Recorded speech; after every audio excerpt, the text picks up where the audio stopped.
Hi, my name is Pauline Young. In this segment, I'm going to discuss the loan process.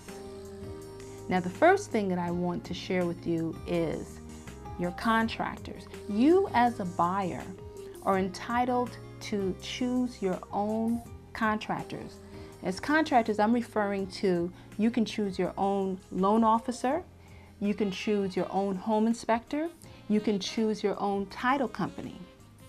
But most buyers really do not know such contractors. They don't know of any home inspectors or they don't even know loan officers. Not a problem. Your buyer's agent will know the appropriate contractors to refer to you. So that's not going to be a problem. Now, with that said, I want to go back to loan officers. You have the right to choose your own loan officer. And you can always, if you don't have someone, as I mentioned before, your realtor can refer you to a loan officer. But if you choose not to use a loan officer that's referred to you by your realtor, by all means, please do not go blindly searching for a loan officer who you found on the internet or someone who you found in the newspaper or just anyone. I'm not saying that they're all bad, but your loan officer is so important to this whole transaction. At least use a loan officer who was referred to you by a friend, a family member, a relative, someone who could vouch for this individual and can tell you that they had a positive experience, that the loan officer didn't try to get over on them or anything of that sort. So it's very important when choosing your loan officer. You also want to choose someone who's available. You know, real estate is not necessarily a 9 to 5, Monday through Friday type of industry. Realtors often work on the weekends, on Saturdays, on Sundays. You know, we are working during the day. We may be meeting our first client at 5:30 in the evening and may have to show a couple of properties. You need to have a loan officer who is available. If there are numbers that you need to have crunched, you need to have someone who can honor the time constraints that's part of your contract so that you can settle on time. So it's very important when choosing your loan officer. The next thing that I want to discuss with you is the loan process. The loan process begins with the buyer giving the information that the loan officer requests, such as I mentioned before in the previous video, he's going to do a tri-merge credit report.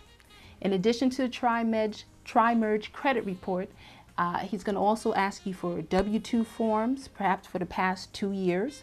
They're going to ask you for bank statements.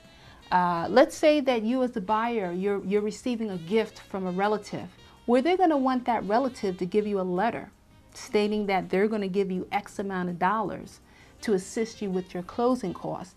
And for whatever reason, there are other situations that the loan officer may need additional information from you. So they're going to collect all that information from you.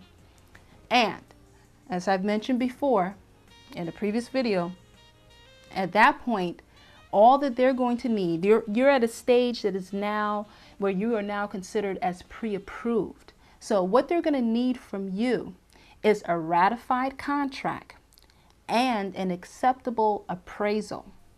So once those two have been collected from you as the buyer, then your loan officer is going to gather everything together and they're going to pass everything over to their processor. The processor is going to go through all the paperwork carefully. And there could be something that the loan officer forgot. You know, usually you as the buyer, you don't have any contact with the processor. The loan officer speaks with the processor.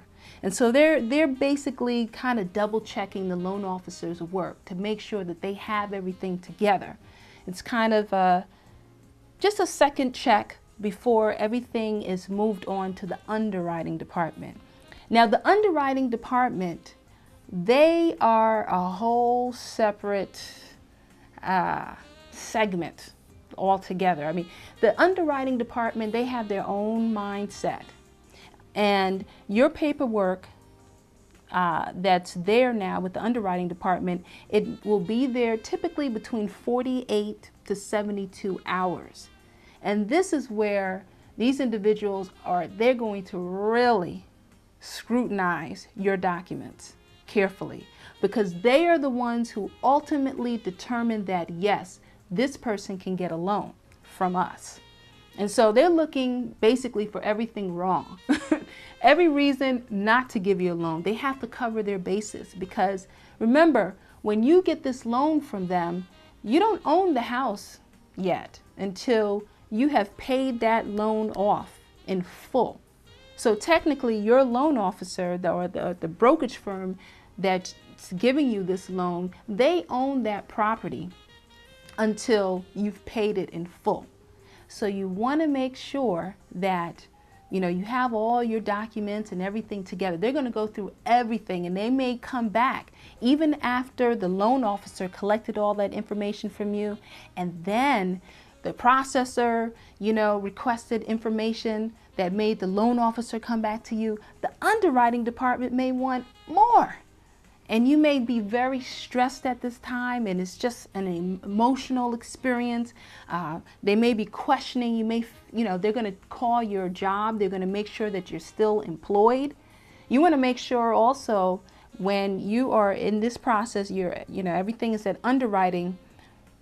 Don't go charging up furniture for your house, because something like that could actually throw you off and make you disqualified. You don't want to do anything. You don't want to move any money around from any accounts, because they're checking everything. So once it's gone through underwriting, and if they say that everything is fine, then you will have a final commitment. And that's the stage that you want to get to, because initially you're just pre-approved. When you have the final commitment and the underwriting gives you the clear to close, you can now go to settlement. You are home free. So that's the actual process. The loan officer gives everything to the processor, and the processor gives everything to underwriting department. And they are the ones who ultimately determine whether or not you can get that loan. Your loan officer interfaces with you as the client, and their job is to make sure that they gather everything that they know that the underwriting department would want. Okay? So that's all that I have to share with you. Remember, get an expert, get the facts, get results. Thank you, and I'll see you soon.